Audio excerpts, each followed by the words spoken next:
Oh, let's bite again. Yeah, got another one. So, let's chuck this pink bait across the same areas, and then we know this lure works. We know it's particularly good this time of year, and there's a little bit of milkiness. There's very good clarity today, actually. There's hardly any at all. There's a bite. Oh god, I felt that one. Just having one of those days, aren't I? So the pink bait instantly give me a bite. Yeah, hooks not the sharpest in the packet. Strange hooks. The hook point's not brilliant on that one. That's why I didn't get that fish. So we could be having one of these days. That felt like a reasonable fish as well. Not happy with that hook. Right, I want to try something a bit different. Now, I spoke before about Texas rigging bait, and you can do it different ways. This is one of the ways I do. I will do a on the table video. Another way of Texas rigging.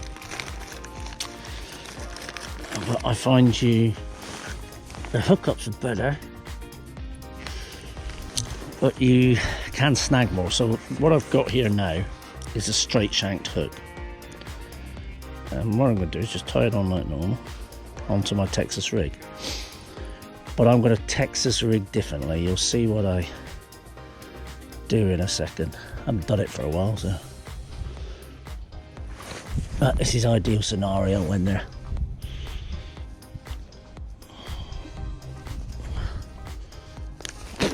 working around like this. Right, so get your bait, get your straight shank hook, and what you're aiming to do is, if I can show you here, is to do this and bury the bait differently. So I need to go in at an angle to follow that angle of the top of the hook there into the bait. So all you do, instead of going in straight down the middle, you go in at an angle like that and come out. Then what you do is you turn the bait around as normal until it's almost out of the bait. You angle the hook, look at the hook angle, and put it into the bait like that, and you pull it through until you can just about feel that hook point. So if you're not quite happy, bait's a little bit bent, let's just bring it back a bit more, just tease it so that what happens here is you get more of a direct pull on the bait, and it's not such a wide gape, so hopefully it will go in the fish's mouth easier.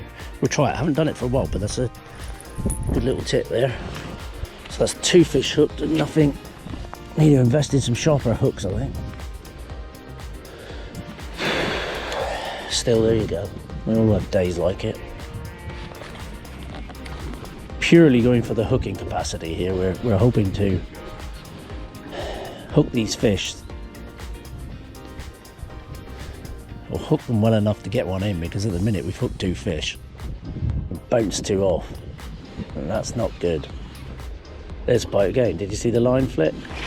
Oh god, Jesus, it was absolutely doing my head in.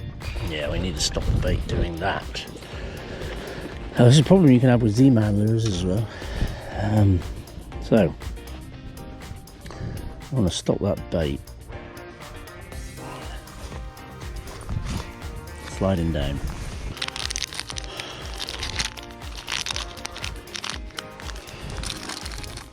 Alright, I need to get one of these on my hook, which is here.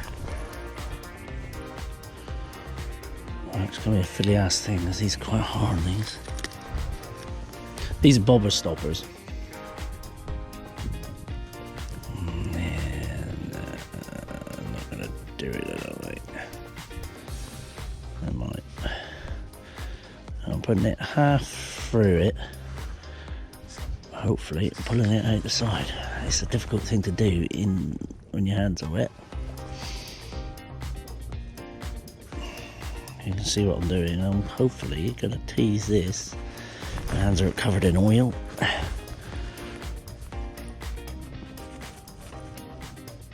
Tease this up over this barb before it comes apart. Yes.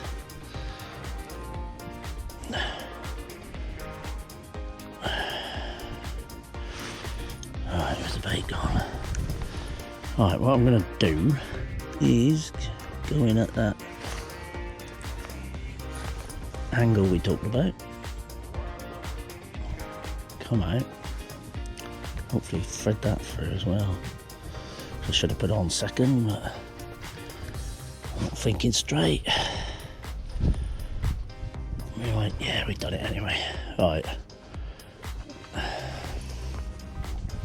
Luckily we got away with it. So I want to pull that down a bit. You see I've sort of made a bob with that bobber stopper, and that's going to prevent that bait coming down now. Was tricky, but we managed it. And then rig the bait like I did before, so you can see that hook point. Hopefully you can see it, just exposed. We now got the bobber stopper there stopping it from sliding down, which was a problem we were having, but when a fish bites it exposes the hook point anyway. So try again. Try where we haven't spooked the fish now. A good little tip there for you. Haven't felt the need to do this for a while. I haven't had a day like this for a while where I'm using what I call the alternative Texas rig, which is just what I've shown you. Of course I'm using it, and then after a while the bait becomes a bit looser and it will slide down and you lose your presentation. Should really be putting that bait on first, then that bobber stopper on the hook to make that little sort of keeper that I've done. So I'm still getting the benefits of the straight shank hook with that little keeper on it, which is holding the bait, the top of the bait in place. Right. My hands are cold now, so I can't be arsed with the so what I'm going to do is I'm going for a weedless worm hook. Let's take this blue bait back on, but let's shorten it up a bit. Alright, so we're going for a nice stubby short bait now, in the colour we had to start off with. We're using a weedless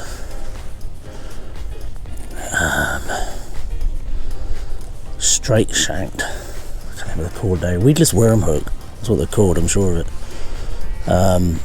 Which you see hasn't got such a wide gape, so it might get in the mouths quicker, but it still exposes the hook point fine. Try that.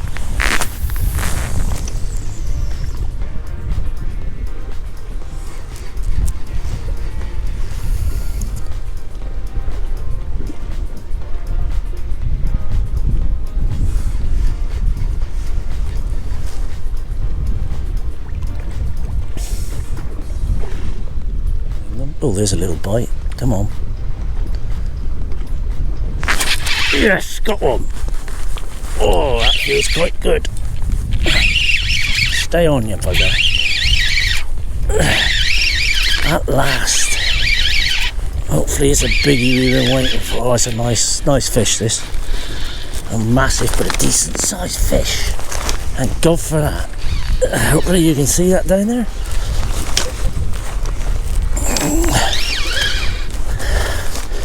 Trickle the net. Oh, bloody seal's trying for it. Oh Christ, no, I've got a seal. Lost my bloody net.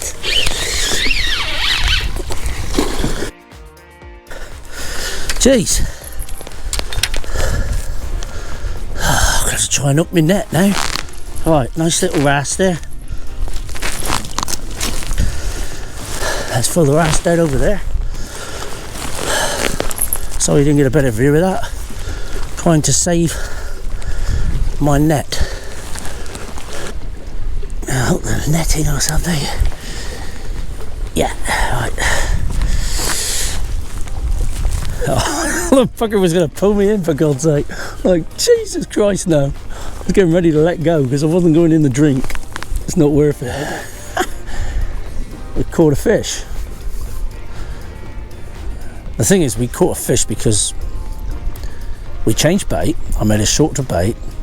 I used a narrower hook, not any extra wide gape hook, a weedless worm hook,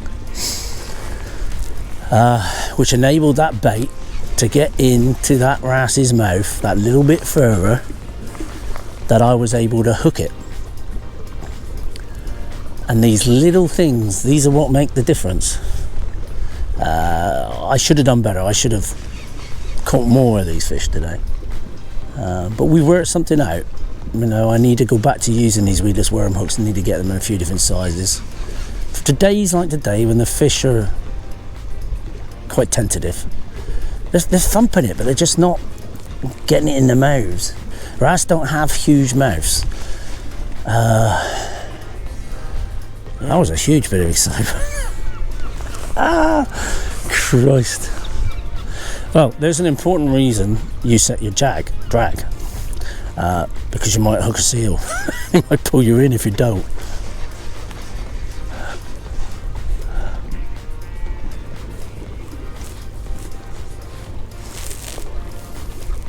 Anyway, we've got a January wrasse. Let's see if we can't do one every month of the year. That would be good, wouldn't it? Sounds like it'd be easy to do down here in the southwest, but it's not, because it's a combination of weather fronts, clarity of water, and me being able to get out when the conditions are right. I mean, they're spot on today. Beautiful clarity. It's calm, nice little bit of a swell. It's all good.